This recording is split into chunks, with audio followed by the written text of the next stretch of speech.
What's good, ladies and gents? Welcome to the MKO Pugilism Boxing channel where we talk all things boxing.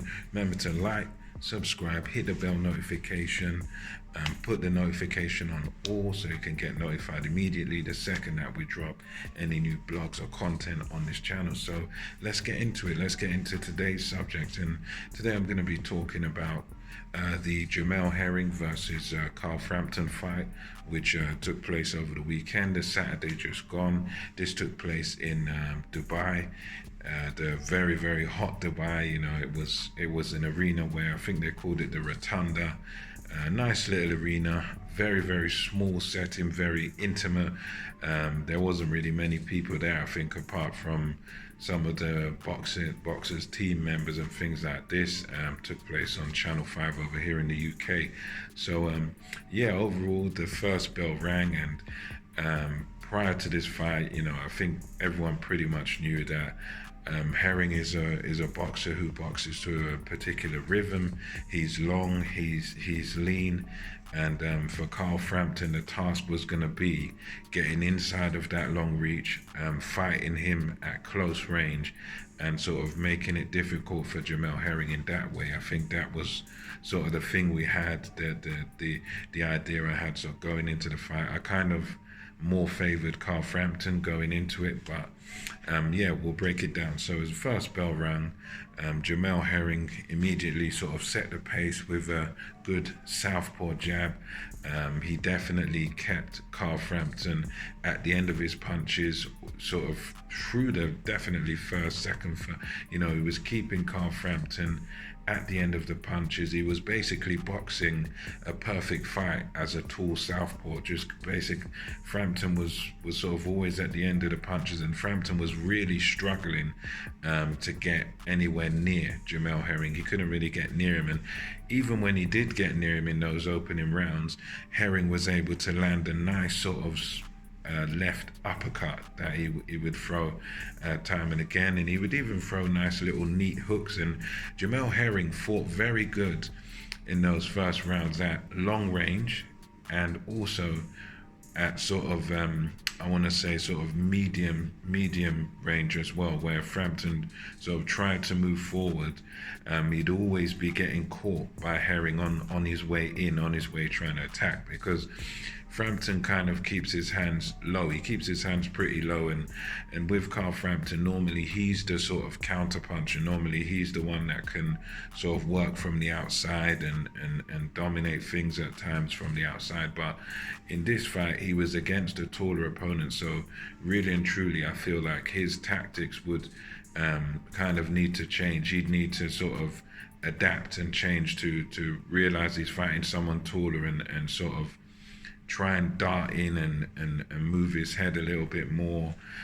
But through the first couple of rounds, he wasn't really doing that. He was sort of sitting on the outside, being patient and trying to sort of set traps for Herring, but none of those traps were working at all. And it was, for me, it was all Jamel Herring. It's like through those first 3 rounds, it was all Jamel Herring, because Frampton was sort of fighting like a counter puncher, but he was unable to lure Jamel Herring into any of his traps, because Herring was just doing the right thing, keeping the fight long, keeping Frampton at the end of a jab.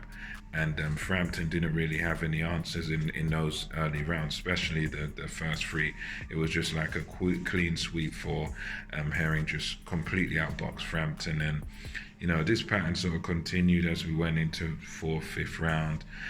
There was a bit of a breakthrough in that Carl Frampton managed to cut Jamel Herring. He managed to get a cut which was on his eyelid, and at that point that was a little breakthrough, and Frampton did begin to get closer in sort of, I think it was 4th or 5th round, got a little bit closer to Jamel Herring, began to land his own shots.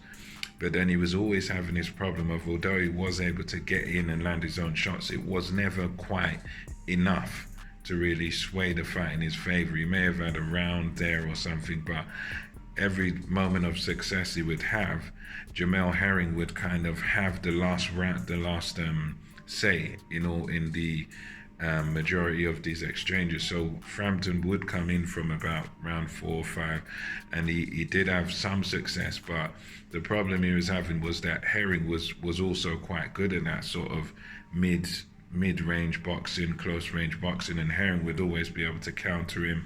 Herring was able to put him down. I think it was with a left hand or something. I think it was round 4, either round 4 or yeah, I think it was round 4. He put him down with a left, and it was more of a flash knockdown because Frampton sort of walked onto the shot, and Herring just threw it as it was almost like a reflex, and Frampton went down. You could see he wasn't hurt that badly, so the fights continued. It was a bit of a worrying sign, but you could see that Carl Frampton, his eyes were clear, his head was clear. He could continue, so he continued on.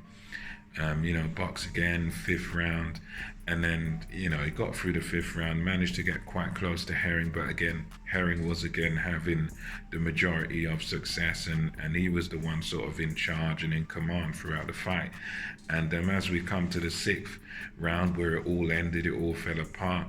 Herring was able to again catch Carl Frampton sort of coming in, catch him, beautiful counter. I think it was a left uppercut, and they just threw this left uppercut, and it was almost as if Carl Frampton went down in slow motion. He just drooped down, and you could tell that from the time that punch landed by Carl Frampton's reaction that it was literally all over. And he somehow got to his feet. He went down so slowly and just drooped. It was almost like it was all in slow motion. He went down, comes back up, and then it was just once again all Jamel Herring landing at will because Frampton was hurt. Frampton was all over the place. He was stumbling, and Herring hurts him again and puts him down again. And then the corner throws in a towel. Jamie Moore, I believe, threw in a towel. And to me, it was only right.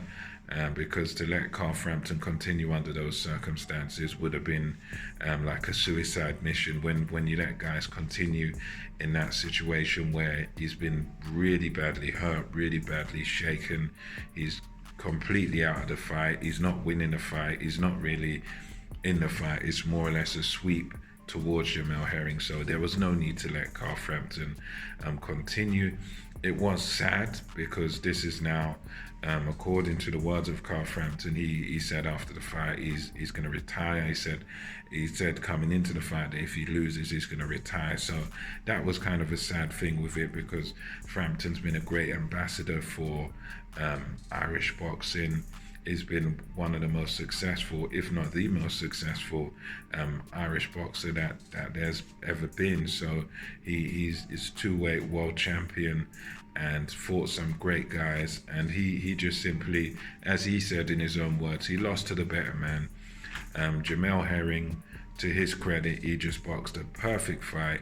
He didn't allow Frampton into the fight at all, and he showed that he carries serious punching power. So, Herring comes out on top. Herring boxed the perfect fight against a shorter opponent, and Carl Frampton just simply could not get going, could not get near to Jamel Herring without taking punches on his way in. And all we can do is we take our hat off. I take my hat off to the better man, who had the better game plan and used all of his attributes: height, reach, boxing IQ. He used it all to his advantage, and he won the fight very well. Exceptional performance by Jamel Herring, and very sad to see Carl Frampton go and to see Carl Frampton end his career. But at the end of the day, at least we can say he's had a stellar career. He's done remarkable things that most people can't do. 2-weight world champion. So credit to Carl Frampton, and also even more so to Jamel Herring for not only beating Frampton but stopping him and making it look quite easy, if I do say so myself. So till next time, this is MKO Pugilism over and out, and I'll catch you on the next one.